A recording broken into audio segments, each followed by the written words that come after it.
Hello friends, welcome to Hindsight Nifty channel. Welcome this side. I was going through some of the old videos. तो ऐसे कुछ cases हैं जहाँ पे मैं अपने mentor Guru coat and quote अल को एग्री नहीं करता हूँ, तो मैं चाहता हूँ कि वो ऑब्जर्वेशंस मैं रिकॉर्ड कर लूँ। ये जो भी ग्रीन में हाईलाइटेड है ये बाय है और यहाँ पे ये सेल है, तो हम देख सकते हैं कि हम यहाँ पे सेल ले सकते हैं। तो ये रीज़नेबल सेल हो सकता है, फॉलोअप देखना है। यहाँ पे पोटेंशियल डबल बॉटम हो सकता है और यहाँ पे आपका अल के हिसाब से स्टॉप लॉस हिट हो जाएगा, पर उसकी ज़रूरत नहीं है। देखिए, वो स्टॉप लॉस हिट करवाने की ज़रूरत नहीं है। आपने यहाँ पे सेल किए हैं, डिसअपॉइंटमेंट है। जैसे इसका हाई निकल रहा है, आप एग्जिट कर सकते हो। नेक्स्ट फिर बाय यहाँ पे हो रहा है, पर ये बाय मैं नहीं लूँगा। उसमें प्रॉब्लम ये है कि यहाँ से स्ट्रॉन्ग सेल ऑफ आया था। हमें we don't know the bars to the left, all the bars to the left. तो यहाँ पे कुछ बार्स ही हमें दिख रहे हैं, तो यहाँ पे हमें नहीं पता। अगर मान लीजिए यहाँ से कहीं से ऑलरेडी स्ट्रॉन्ग सेल ऑफ आया होता और यहाँ पे ऑलरेडी सेल ऑफ आया है, तो यहाँ पे बाई करना रिस्की हो सकता है। भले हमें यहाँ पे बाइंग प्रेशर दिख रहा है, उसके बावजूद ये रिस्की हो सकता है, क्योंकि consecutive strong bull bars missing है। वो भी एक रीज़न है। भले यहाँ पे बुल बार्स हैं, पर consecutive strong bull bars missing है। अब 2 स्ट्रॉन्ग बुल बार्स हैं, क्या हम यहाँ पे बाय कर सकते हैं? तो अभी भी हमें बाय नहीं करना है। फॉलोअप कैंडल आने दीजिए। ये फॉलोअप कैंडल आता है। अब ये डोजी बार हैं या स्मॉल बार हैं, अब हम इसके ऊपर बाय कर सकते हैं। इसके नीचे हमारा स्टॉप लॉस होगा, क्योंकि यहाँ पे आप कहीं भी बाय कर रहे हो तो आपका स्टॉप लॉस यहाँ पे हो रहा है। भले हाई प्रोबेबिलिटी ट्रेड हो, पर आप यकीन मानिए ऑप्शन में अगर मार्केट रिवर्स आता है, थोड़ा भी डीप आता है, तो बहुत बड़ी मोमेंटम मिल जाएगी। तो उसमें रिस्क बहुत ज़्यादा है। इसलिए ये सेल रीज़नेबल है, पर ये मैं नहीं लूँगा, ये भी मैं नहीं लूँगा। मैं इसके ऊपर लूँगा, ये वाला। उसके बाद फिर मैं ट्रेड को मैनेज कैसे करूँगा? अगर स्ट्रॉन्ग बार क्लोज होता है इमीडिएटली और नेक्स्ट बार इसका इमीडिएटली हाई नहीं निकलता है, तो 50% क्वांटिटी मैं यही बुक कर लूँगा और रिमेनिंग 50% फिर मैं ये बार के नीचे एग्जिट कर लूँगा। अब यहाँ पे हाई 1 ट्रिगर हो रहा है, यहाँ पे हाई 2 ट्रिगर हो रहा है। फिर मार्केट यहाँ पे 50% पुल बैक है। ये जो लास्ट लेग है यहाँ से, उसका 50% पुल बैक है। लार्जर हाई 2 ट्रिगर हो रहा है। ये रीज़नेबल हो सकता है अल के हिसाब से, पर अगर ये मैं तभी लूँगा अगर ये EMA के पास होगा, एक्सक्यूज़ मी। अदरवाइज़ मैं ये बाय नहीं लूँगा। 20 EMA यहाँ पे प्लॉट नहीं किए हैं।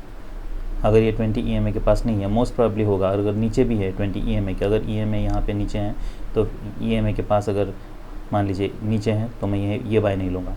20 EMA मोस्ट प्रोबेबली हो सकता है, तो मैं यहाँ पे ये बाय लूँगा। उसके बाद फिर मार्केट रैली करता है, यहाँ पे मेरा एग्जिट होगा। ये हमारे लिए एक टारगेट है।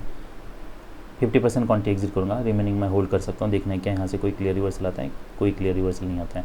एक बार है, डिसअपॉइंटमेंट है, नेक्स्ट फॉलो बुल बार है। फिर यहाँ पे इससे मार्केट साइडवेज जा रहा है, फिर मैं रिमेनिंग 50% क्वांटिटी यहाँ पे एग्जिट कर लूँगा। अब नेक्स्ट जो बाय है वो यहाँ पे है, आया ब्रेकआउट मोड पैटर्न है, पर ये मैं बाय नहीं लूँगा। वो इसलिए नहीं लूँगा, देखिए प्रॉब्लम ये है कि यहाँ पे मार्केट पूरा साइडवेज है।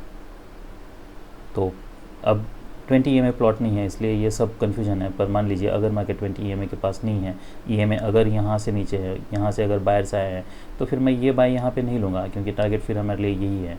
तो नेक्स्ट बाय कहाँ पे हो सकता है? ये बार के ऊपर हो सकता है। अगर ब्रेकआउट हम एक्सपेक्ट कर रहे हैं और इमीडिएटली ब्रेकआउट भी नहीं आता है, पर फॉलोअप अगर ऐसा है, डोजी है, तो फिर हम यहाँ पे लो वन ट्रिगर होने तक या फिर ये स्टॉप लॉस यूज़ करके हम यहाँ पे, हमारा स्टॉप लॉस यही बन रहा है, पर हम यहाँ पे बाय करके फिर बाय का फॉलोअप देख के ट्रेड को मैनेज कर सकते हैं। फिर यहाँ पे बाय हो सकता है। अब भले ही वेज हैं, पर मैं यहाँ पे बाय नहीं लूँगा। ये पुल बैक के थ्रू स्केलिंग मुझे नहीं करना है। देखिए, अल का ये भी कहना था कि यहाँ पे अगर आप बाय करते हो, तो फिर अगर मार्केट आपके डायरेक्शन में जाता है, यहाँ पे फिर ये पूरा बड़ा स्टॉप लॉस यूज़ करना होगा, फिर यहाँ पे स्केलिंग करना होगा। इसकी सबकी ज़रूरत नहीं है। इतना अगर आप करते बैठोगे तो ऑप्शन में इतनी मोमेंटम होती है कि इसमें आप पूरा प्रॉफिट गिव अप कर दोगे। तो वो ज़रूरत नहीं है वैसा ट्रेड मैनेज करने की। आप अगर यहाँ पर वेज बनाएँ, यहाँ पे हमें बाय नहीं करना है। यहाँ पे बहुत रिस्क है, हो सकता है सडनली कोई स्ट्रॉन्ग बियर बार बने। देखिए, मार्केट में एनीथिंग इज़ पॉसिबल, तो इसलिए हमें हर सिनारियो सोचना है। फिर मार्केट यहाँ पे साइडवेज जाता है, यहाँ पे ब्रेकआउट हो रहा है, तो हम यहाँ पे बाय कर सकते हैं।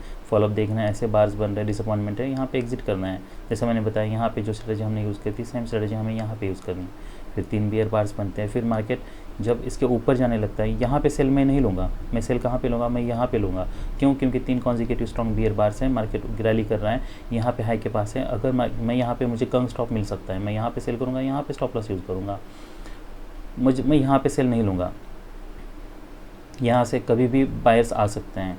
फिर मार्केट यहाँ पे साइडवेज जा रहा है, 2 बियर बार बनते हैं, फिर बुल बार हैं, फिर बियर बार है, यहाँ पे एक माइक्रो डबल बॉटम बन चुका है। मैं यहाँ पे सेल लेने के बजाय मैं यहाँ पे बाय लूँगा, तो आल बाय हियर, फिर मैं फॉलोअप कैंडल देखूंगा। देखिए इतना स्ट्रॉन्ग सेल ऑफ है, हो सकता है मार्केट यहाँ पे रैली कर दे, इमीडिएटली रिवर्सल आए, पर वो होने दीजिए। हमें देखना है मोमेंटम कैसी है, उसके हिसाब से ट्रेड को प्लान करना है, पर ये रीजनेबल बाय हो सकता है ये टारगेट के लिए।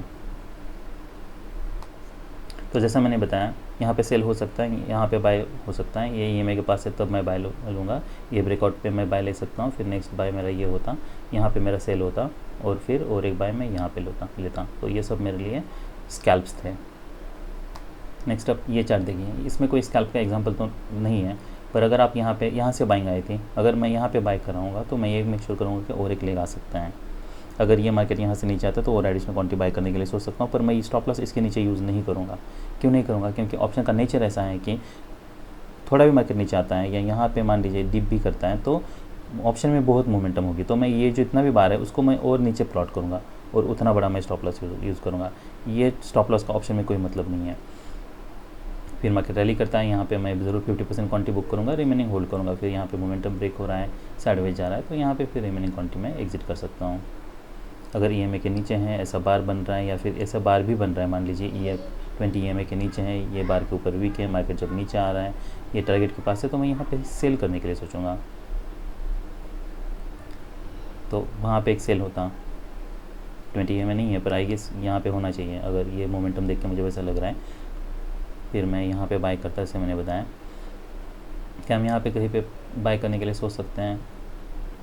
तो यहाँ पे अगर बाय करने के लिए सोचना है, अगर यहाँ पे ईएमए नज़दीक है तो हम यहाँ पे सेल कर सकते हैं, पर ये देख के मुझे नहीं लगता कि 20 ईएमए नज़दीक होगा। 20 ईएमए प्रॉब्ली यहाँ पे होगा क्योंकि मोमेंटम ऊपर बहुत स्ट्रांग है, तो यहाँ पे बाय करना इसलिए रिस्की है। फिर मार्केट यहाँ पे नीचे आता है, ऐसे बार्स बन रहा है, यहाँ पे कोई बाय कोई सेल नहीं बन रहा। फिर मार्केट हाई के पास है, डबल टॉप बन रहा है, तो हम यहाँ पे फिर से सेल करने के लिए सोच सकते हैं, या फिर हमारे लिए टारगेट्स हैं। यहाँ पे डबल टॉप बियर फ्लैग बनता है, मोमेंटम कोई स्ट्रॉन्ग नहीं है, और फिर से यहाँ पे सेल कर सकते हैं। ये हमारे लिए टारगेट है, यहाँ पे सेल करना है। देखिए यहाँ पे सेल करते हो तो ये टारगेट है, 50% क्वांटिटी बुक कर सकते हो, रिमेनिंग देखना है। माइक्रो डबल बॉटम बनता है, यहाँ पे एग्जिट कर सकते हो, और ट्रेडिंग रेंज के लोग के पास है तो हम बाय करने के लिए भी सोच सकते हैं। फिर नेक्स्ट हाई के पास है, यहाँ पे फिर से डबल टॉप बन रहा है, डिसेंट से सिग्नल बार है, फिर से सेल करने के लिए सोच सकते हैं। ये सब स्कैल्प ट्रेड्स ही हैं, पर इतने बार्स के बाद जो भी रिवर्सल आएगा वो महंगा आने के चांसेस हैं, तो इसकी प्रोबेबिलिटी वैसे तो कम है। तो इसलिए आपको स्टॉप लॉस थोड़ा बड़ा यूज़ करना होगा, क्योंकि इसको ऊपर प्लॉट करना होगा। वो इसलिए क्योंकि यहाँ से सेल ऑफ आया तो हो सकता है मार्केट और एक लेग आए, फिर ये हाई टेस्ट करें, इसके ऊपर फिर ब्रेकआउट फेल हो, क्योंकि रैली कोई स्ट्रॉन्ग नहीं है, consecutive strong bull bars missing है। तो ये सेल रीजनेबल हो सकता है, ये बाय भी हो सकता है, ये सेल भी रीजनेबल हो सकता है स्टॉप लॉस पर। इन सब केस में यहाँ पे हम इमीडिएटली इसके नीचे स्टॉप लॉस यूज़ कर सकते हैं, इस केस में हमको थोड़ा स्टॉप लॉस बड़ा यूज़ करना है। अगर मैं ये चार्ट देखता हूँ तो ये चार्ट में ये कन्विंसिंग बाय बुलाया, पर I will not buy here. देखिए यहाँ पे कोई स्ट्रॉन्ग बाइंग प्रेशर मिसिंग है, भले मार्केट रैली कर रहा है पर यहाँ से कभी भी डीप पुल बैक हो सकता है, रिस्क बहुत ज़्यादा है। तो यहाँ पे फॉलोअप पे इसका हाई जब निकल रहा है तब भी नहीं बाय करूँगा। इसके ऊपर वीक है, फिर इसके ऊपर वीक है, इसके ऊपर वीक है, ये पोटेंशियल डबल टॉप का काम कर सकता है। अगर इसके ऊपर ब्रेकआउट करता है तो वो स्ट्रॉन्ग ब्रेक हो सकता है, तो अगर बाय करना भी होगा तब भी मैं फिर यहाँ पे बाय कर सकता हूँ इसके ऊपर। तो जैसे as expected market strongly break करता है, नेक्स्ट फिर बाय यहाँ पे होगा मेरा, फिर यहाँ पे कोई बाय कोई सेल नहीं बन रहा। फिर मार्केट यहाँ पे नीचे आता है, क्या हम यहाँ पे बाय कर सकते हैं? तो नहीं। फिर मार्केट यहाँ पे स्ट्रॉन्गली नीचे आता है, क्या हम यहाँ पे जैसे ये देखिए ये पोटेंशियल डबल बॉटम था, इसके नीचे अगर मार्केट एक्सेलेरेट कर रहा है तो मैं यहाँ पे बाय सेल करूँगा, ये मेरे लिए एक स्टॉप लॉस होगा। यहाँ पे देखना है फॉलोअप कैंडल्स कैसे, ऐसे फॉलोअप कैंडल्स बन रहे हैं, वीक्स बन रहे हैं, तो मैं यहाँ पे एग्जिट करने के लिए सोच सकता हूँ। अगर यहाँ पे सोचना है तो यहाँ पे अगर हम सेल करते हैं तो फिर मार्केट नीचे देखिए ये हम 50% क्वांटिटी बुक कर सकते हैं, फिर रिमेनिंग इतना स्ट्रॉन्ग है तो और एक लेग एक्सपेक्ट कर सकते हैं। अगर उसके बाद फिर हम यहाँ पे सेल कर सकते हैं, तो फिर यहाँ पे फिर हमें बाय नहीं करना है। अगर यहाँ पे रैली करता है, अगर ईएमए के पास है, मान लीजिए ये डिसेंट सेल सिग्नल बार है, चैनल काफ़ी टाइट है, तो फिर से हम सेल कर सकते हैं। फॉलोअप कैंडल्स देखना है, मोमेंटम ब्रेक हो रहा है, ऐसे अगर पार्स हैं तो फिर आप यहाँ पे कहीं पे एग्जिट करने के लिए सोच सकते हो। तो जैसे मार्केट साइडवेज जाता है तब, जैसे डोजी बार बना है यहाँ पे कहीं पे, तो ये सब मेरे ऑब्जर्वेशंस थे। That's all, bye.